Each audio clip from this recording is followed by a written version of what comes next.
So here is what to do and what not to do when visiting a new mom postpartum. If you want to know, then just keep watching. Hi, and welcome to my channel, Shades of Sage, where I share all things motherhood. My name is Tashima. I'm a doula, chef, and mom of 5. And today, I'm going to talk about the do's of visiting a mom postpartum. So I'm actually splitting this video up into 2 videos. So this is going to be part 1. This is everything that you should do when you are visiting a new mom postpartum. So a woman who has just given birth to their baby. And then part 2 will be the don'ts. So what not to do when visiting a new mom. But let's get right into what you should do when visiting a new mom. So the first thing on my list, as I said, I am a mom of 5, and something that I totally recommend to all people visiting a new mom is to bring food. I cannot overemphasize this one enough, and that is why it is number 1, because we need to eat. After we have given birth, a lot of women, if you gave birth in a hospital setting, you may have been without food for a while, and you need those nutrients. Giving birth is a marathon. Pregnancy is a marathon. It is so much work on your body, and postpartum even more so than pregnancy, especially if you are breastfeeding. So you need all of those nutrients that you have lost throughout the labor and delivery process, and all of those nutrients that you may be depleted of throughout the course of carrying your baby and everything like that, okay? And so please do not visit a new mom's house empty-handed. If you know her favorite food, or you know what she likes, if she has told you, this is what I can't wait to eat once I give birth, because a lot of times we as moms, we may have to give up certain foods while we're pregnant. We may have aversions to certain foods while we're pregnant, but once we get baby out, we may be craving those same exact things again. And of course, we can't wait to get our hands on them, right? So bring some food. If you know what she likes, bring that. If you want, to get specifically what she's craving at the moment, shoot her a text or whatever, but please, bring some food.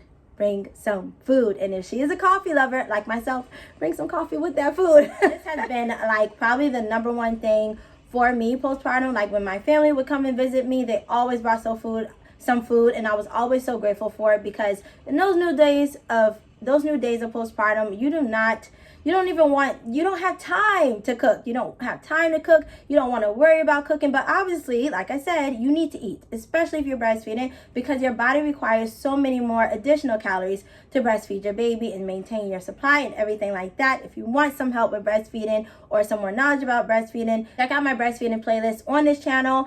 I cover a whole bunch of things about breastfeeding, because I have breastfed all of my babies exclusively, and I am a breastfeeding counselor. So check it out if you want, additional information on breastfeeding. But yes, bring some food. If you were able to stockpile your freezer while you were pregnant with meals that were ready to eat, that's great. So if you come over and there's meals that are in the freezer, you can heat those up for mom to eat or whatever. But please bring some food. It's the number 1 thing that I feel like moms need postpartum. So the next thing on my list is to greet mom first. Okay, please, if you're coming into the house to visit the home, the new baby, the new addition to the family, please acknowledge mom, okay? Because the new baby would not be here without mom, and it is such a painful, hurtful thing for everybody to come over and talk to the baby. Oh, the baby's so pretty, the baby's so cute, and nobody even greets mom. Nobody says, hey mom, how are you? You know what I mean?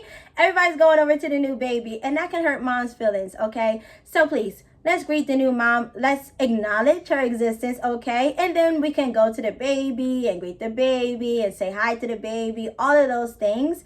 But greet mom first. I just feel like it's the respectful thing to do. It's the right thing to do. And it really kind of sucks that I even have to mention it. But a lot of people do it, in the excitement of the new baby, and people love babies and they love meeting the new addition in person. I get it. But again, would not be possible without mom, right? And she just went through a lot to bring this baby into the world. And so please acknowledge her efforts, everything like that. Greet mom first. It doesn't take you too long. It doesn't take anything from you. And then you can greet the baby. The next one is to do a chore for mom. So a simple or a big chore. It depends on, your relationship with mom, what she feels comfortable in having you do and things like that. But when you come over to greet a new mom, again, mom's only focus at this time postpartum should be recovering from delivery, breastfeeding that baby, feeding the baby, however, she's feeding the baby, and resting, relaxing, sleeping. That's it. That's it. That's the only thing mom should be worried about. So everyone else can carry the load during this time so that mom is able to heal and everything postpartum so that her health doesn't suffer or continue to suffer post-birth. Okay, so anywhere that we can help out, if we're coming over to visit a new mom, any way that you can help out if you're coming to visit a new mom, please do so. Again, if she has just given birth, she is not able to sweep the floor. She is not able to do the dishes. She is not able, or she should not be doing and preparing meals and folding clothes and just all the other things, especially, right? If you are like me, you have other children. So for my fifth, when I gave birth, I have 4 other children at home. So it just made everything, we had to find our rhythm and our routine. And of course, I still was responsible for all the things that I was responsible for with my older children, in addition to healing and now taking care of a newborn. So wherever you can help out, I highly recommend it. So if you can do a load of dishes or put a load of dishes into the dishwasher, if you can do a load of laundry for mom, if you can, entertain the older children so that she's able to rest and really just hold the baby, bond with the baby and do nothing else, right? If you can pick up some groceries for mom, so maybe, she ordered groceries and you pick them up for her, or you actually do the grocery order for her. Like, again, a lot of these things kind of go on how well do you know mom personally, right? Because if you know mom pretty well, you pretty much know what she likes, what she doesn't like, and the things that, would help her out or be a help to her, instead of like just making her more stressed out or more like invading her privacy or things like that. So keep that in mind. Keep the general, mom's deposition and relationship and things like that in mind. But if you could do some little things for her, certain things that you don't really even think would be a big deal until you actually have given birth and the baby's here and you're like, oh my gosh, this is so much harder to do, with the newborn versus pregnancy or, before you become a mom. So yes, do a little chore if you can for mom. I promise you she will appreciate it and it will help her out so much, just to lighten the load. Again, lighten that load so that mom is able to focus on recovery and the new baby. Okay, so the next one is to check in on mom. And when I say check in on mom, besides or beyond just greeting her, when you come into the house and everything like that, as you're talking or whatever, she may be sharing her birth story, she may be telling you if she's telling you she's tired or whatever the case may be. As the conversation goes on, as the visit goes on and you're conversing with one another, check in on mom. So ask her how she's doing and really mean it. Don't just how some people just say how are you doing, and it's just small talk.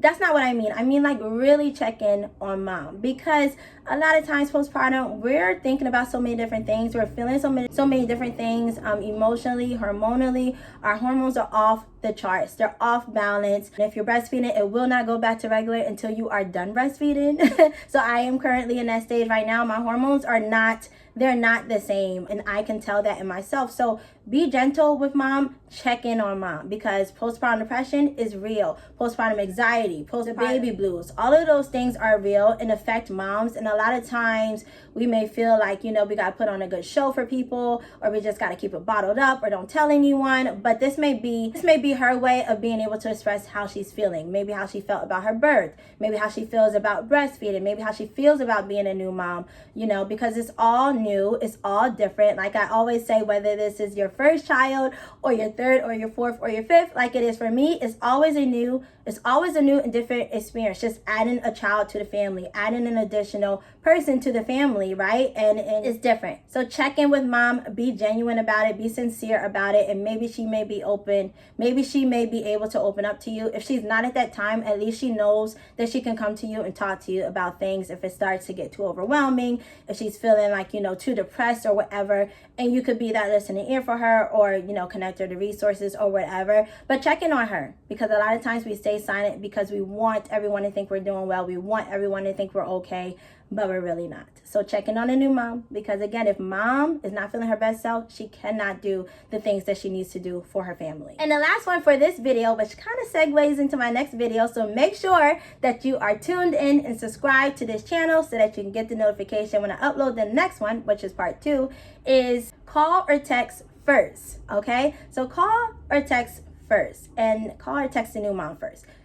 please do not just show up unannounced. And like I said, this one kind of can go both ways, because it could go on don't show up unannounced, or, you know, as I'm stating for this video, call or text first. Don't just show up, you know, and, you know, with the gifts and the food and whatever. And she may not want company. She may not be ready for company. Some people don't want people over for a long time after they give birth. And then some people like me, my immediate family, I didn't mind if they were here every single day. I actually preferred it because it helped me to just not feel so alone. Like, I feel like motherhood can be so lonely, especially those early days postpartum when your baby solely depends on you 24/7 for their survival, right? It is a big, huge responsibility. And I loved when my family would just come over and sit with me. Like, to me, that was the greatest thing, okay?